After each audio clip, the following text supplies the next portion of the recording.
We're back with Scott Sternhagen from Avail Psychological and Addiction Services. Welcome. We're talking about all the things that dads can teach their daughters. And one thing we were talking about, it's key that how your daughter treats, you mentioned how your daughter, how your father treats your mother and you is key, because women will look for that in the men, the relationships. They want to have a healthy relationship later on in life, and they want to have a good example. And the example is very key to that kind of relationship, because if you have a healthy relationship, if the man has a healthy relationship with the adult women in his life, then the daughter comes up to expect that that's what the relationship will look like.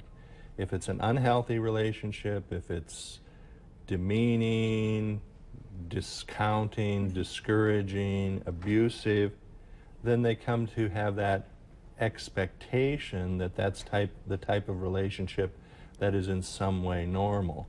And so being able to demonstrate or show that healthy relationship with the other adult women in the man's life gives the young girl an expectation of what those relationships will be like. Right.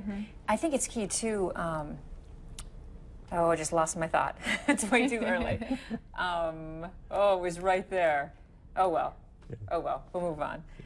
Well, I know that that's something, you know, they say a lot of young women, you know, or women when they're looking for husband, kind of look for someone like their father figure, you know, if they were, you know, present and just have kind of some of those qualities that we've mentioned before.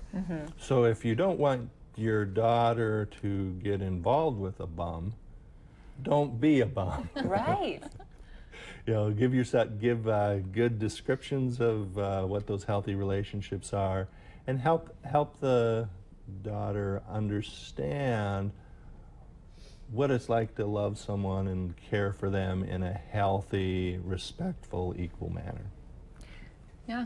Well, the question I have is, you know, sometimes if a dad only has daughters, you know, is there anything specifically they can do? Because I grew up with, you know, 2 sisters, so there's 3 of us, but he always took the time to kind of have something different with each of us that he connected with us for.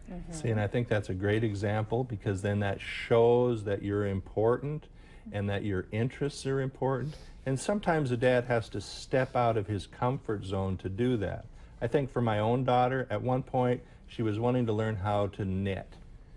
I don't know how to knit, and nobody in our environment knew how to knit. So I took a very practical approach. I went on YouTube. I learned how to knit a little bit so that I could then teach my daughter how to knit. I just did about this much, and she did all kinds of it. Yeah. But that stepping out of her comfort zone, I think, communicated to her that her interests were important and that I was willing to do something to help her in that way. And if you think about that and are intentional in that relationship, there will be all kinds of things that you can do that can help that, mature that, and make it so that that's better. And then they have an expectation that that's the way a relationship should be. I think that's awesome, helping them be what they want to be. You know, not That's discounting their viewpoint, but listening and having that conversation with them. And being patient. You know, I guess that's a value of mine. It is, it is. You know, especially as daughters, you know, and children grow up. There will be times when they are, you know, challenging at times, and just to be patient and know that that is part of growing and maturing, so that the people that they are not the people they will become. Right. Nice. I mean, that's a lot of good tips for dads, especially, I know, like if they have many daughters or even just one. Scott Sternhagen, thank you so much for being with us today. We You bet. appreciate it. Thank you very much. Okay, we'll be right back.